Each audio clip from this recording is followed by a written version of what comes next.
Becky Lynch's WWE return confirmed, plus scrapped plans for Drew McIntyre's WWE return, and could a TNA tag team be reuniting in WWE? It's all in the Cultaholic wrestling news right now. The man has come back around again, Jack. She certainly has. Becky Lynch was there as part of the WWE media event at Netflix, according to a report by PW Insider.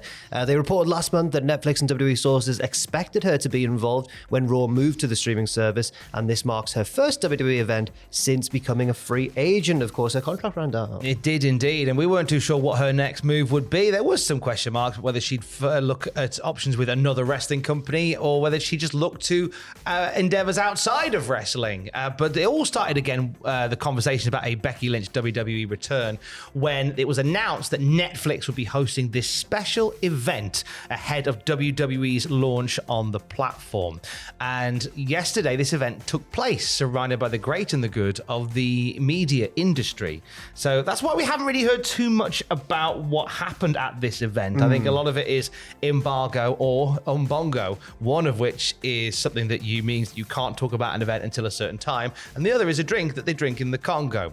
But Becky Lynch was part of that arrangement, and we don't know what was said, but it is an indicator that she is very much back in the mix at WWE. Yes, PW Insider have added that they are told that it was mostly the Hollywood industry, as Tom mentioned there, assembled. So expect lots of articles in the weeks to come on Deadline.com, Hollywood Reporter, and other similar outlets as well. When we know more about Becky Lynch's return to WWE, we will let you know more at Cultaholic.com. We had Drew McIntyre's return to WWE. He came back at the end of Raw. He kicked Sami Zayn. He pulled down his hood. The commentator had already realised who it was. Again, that's Drew McIntyre. Just Joe keen to prove that he knows his stuff. To be fair, he did hit the Claymore. So Joe's just keen eye there. That's his finisher. It's got to be Drew McIntyre. Yeah, that's it. So Drew returned on Raw. But according to PW Insider, this wasn't the original plan to see Drew McIntyre back in the mix with Sami Zayn at this point. No, that's because, again, according to PW Insider, as Tom said, McIntyre's return was not expected to be this soon. And the belief backstage last night was that the injury to Bronson Reed at Survivor Series led to McIntyre returning a few weeks earlier than initially planned. Of course, Bronson got injured in that very impressive moment, that impressive spot where he jumped off the top of the War Games structure, but it did lead to an injury. On the positive side, it's also led to an accelerated return for Drew McIntyre. I do wonder if we would have seen maybe Bronson Reed in this particular role. Maybe. As the one that attacked Jey Uso backstage and attacked Sami Zayn at the end of the night. Well, Aidan, who's the editor-in-chief of Cultaholic.com, was wondering, he was like, why has Drew attacked Sami then? I guess because he's with the Bloodline again, but Drew's always hated the Blood. It's nothing like, there's been no like sort of inciting incident specific to Sami Zayn that's led to Drew attacking him. Well, I guess they're going to have to scramble it. Oh, I argue it could be that it's Sami Zayn because he's helped the Bloodline return to prominence. Yeah, maybe. So therefore, he's now an enemy of the state as far as Drew McIntyre is concerned. That could well be the reason they go with. They've got time now they've got a week to come up with an idea and everything. I thought Raw did a really good idea of weaving various character motivations and histories together. And I like that several baby faces were falling out with each other, because just because they're all baby faces doesn't mean they've all got the same goals and the same loyalties. And I just thought it was a wonderful episode of Raw. SmackDown in the mud. It was well put together. You okay? What's happened? My breakfast's here and I've got to go and collect it from the Uber Eats man. What have you ordered? A lovely sausage sandwich, a chocolate muffin, and a coffee. All right, go and get it. Go and get it. Sorry, I'm so sorry. Go get it. It's fine. Jack's going to go get his delicious breakfast, and he's going to be back now. Oh, lovely. Delicioso. I'll just put it down. And where's my breakfast? Oh, it's fine. Sorry. Want any anyway. Continental classic flavoured news. Something that we talked about yesterday, Ross and I, regarding Juice Robinson. And unfortunately, some of our question marks have become exclamation marks. It's been confirmed that he is out of the Continental Classic. Yeah, that is a massive shame. He's going to be swapped out with Commander going forwards. Fightful report, they are told that Robinson didn't get x-rays until December 2nd and appeared at WrestleCade hoping it was just a bad sprain. They're told that the break is in his fibula, not his foot. AEW knew by the weekend that it was unlikely that Juice would be able to continue in the Continental Classic. It's a tremendous shame for Juice Robinson. Not long back as well. Right, yeah, he's had bad luck recently with injuries. Hopefully he's able to recover quite quickly, and hopefully it doesn't I guess, disrupt their plans for the Continental Classic too much? Hopefully not. Well, Juice Robinson, obviously a break in his fibula. Tony Storm missing CMLL due to a torn labia. The question I want to know is, what on earth is going on in that house? Is that what she said? She's also retired from wrestling, allegedly. She's retired. She's just in the grass chopping wood and stealing dogs. Yeah, okay, right, okay. But both suffering what seems to be injuries due to mishaps elsewhere. Yes, Good on them both. But I think Commander there's a lovely opportunity here for Commander to get in the mix with some really interesting characters. Don't see Commander winning the Continental Classic by any stretch of the imagination, but see some really fun matches that you can build. And that's what the Continental Classic is really about, isn't it? As much about the matchups as it is the eventual winner, I suppose, yes, in sort of these round-robin situations. It is a round-robin, and it's around about time that I explain why all these lovely books are on here. Look at this. Have you noticed this? Ooh.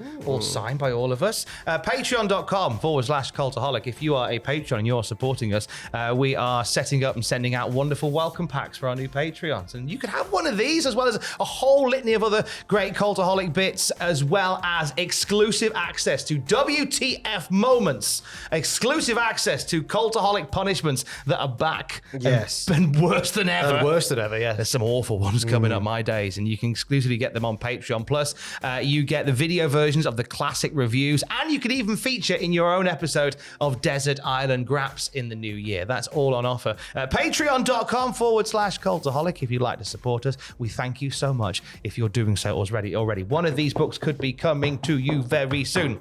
We could also see a return, thank you. Could also see, potentially see a TNA tag team returning to us very soon, based on a little intel that we've got from one half of the former members. Right, Josh Alexander spoke to Chris Van Vliet on Insight, Chris Van Vliet's wonderful series, and revealed when his TNA contract expires. He said, February 15th, I'll be a free agent. TNA announced that they extended me. They put a year extension on February 14th last year into free agency for the first time in his career. When asked how he's feeling about entering free agency, Josh Alexander said equal parts nervous and equal parts excited. There is one end of the spectrum where nothing might come of this. You have to be realistic. I have kids, a wife, a house I pay, and I can do wrestling because I love it, and it's all I've ever really done. Getting fulfillment is the most important part to me. As long as I get to do it at some level, I'm happy. That might be it. I might just do indies and go back to doing construction.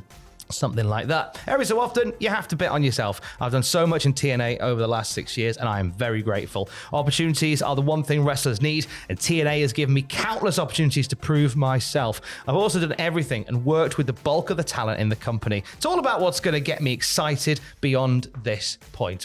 And as Tom mentioned there, it could see a reunion of a tag team. Because Josh Alexander's old tag team partner, Ethan Page, is currently, I think it's fair to say, part of the main event scene in NXT.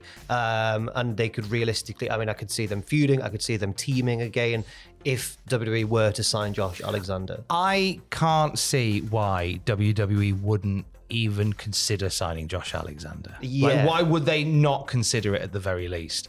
I feel like he's got all the accolades and all the acumen that he needs to really make it. And he was a force in TNA, carried the company through some really choppy waters as the world champ. A reign that ended a little too soon for my liking due to injuries. And I'm really up for seeing him do something on a bigger level again. And I think between AEW and WWE, if we're looking at the two big players, I see WWE being a real home for Josh Alexander. I could see him fit in either, and I think that speaks to how well-rounded he is. He's got, he can wrestle a more flashy kind of indie style that would work maybe stereotypically more in AEW, but he can also do grittier, I suppose, more realism, but like the WWE kind of within certain confined style of wrestling and tell stories, and he's just a real all-rounder. I've really reduced each company to base elements there. You know what I mean? He's got the skill set to fit well in both environments or anywhere he decides to go, really. It's weird. It's interesting hearing him talk about uncertainty and how he's nervous and everything, because to me and you, we look at Josh Alexander and go, why wouldn't a major company want to take a chance on him? It's not much of a chance at all. But when it's you in that situation, I suppose he might be thinking, well, I don't really know, we'll just wait and see. And I can understand that point of view. I get that, as you get older, I feel like this sometimes myself, and you go like your opportunities are thinner now, as you're getting further up there, and you do put the doubt in yourself all the time. And I think that little bit of self-doubt is kind of a driver. Ah. I really do. I think you need a little bit of that because it keeps you fresh, and it keeps you learning, and it keeps you humble, and it keeps you happy. And I think there's a bit of that he has as well. Good luck to him. I'd love to see him do stuff in WWE. Whatever he does, I just want him to be happy because he's given us a lot of joy over the last few years as Josh Alexander. Are you twitching tonight? Myself and Owen are twitching. We are in relegation jeopardy, and this week I think will be the week we decide whether we survive or get relegated. It's a high stakes one. I feel like most weeks you're in relegation We've been jeopardy. flirting with the relegation zone, but now it's approaching the end of the season. It's crunch time. Geez. We've had injuries. It's not all our fault. I'll just say that now. Just make some instant excuses. Like a good manager of a football club. But we'll see. Come on, the Birmingham Swans. We can do this. Football Manager with Jack and Owen on a Wednesday night. It's a tense one tonight, 6 p.m. GMT. And for the very latest wrestling news at any time, you can check out cultaholic.com. Stay safe and fly, swans, fly. Flap. You can have your breakfast. Flap. You can have your breakfast now. Yes.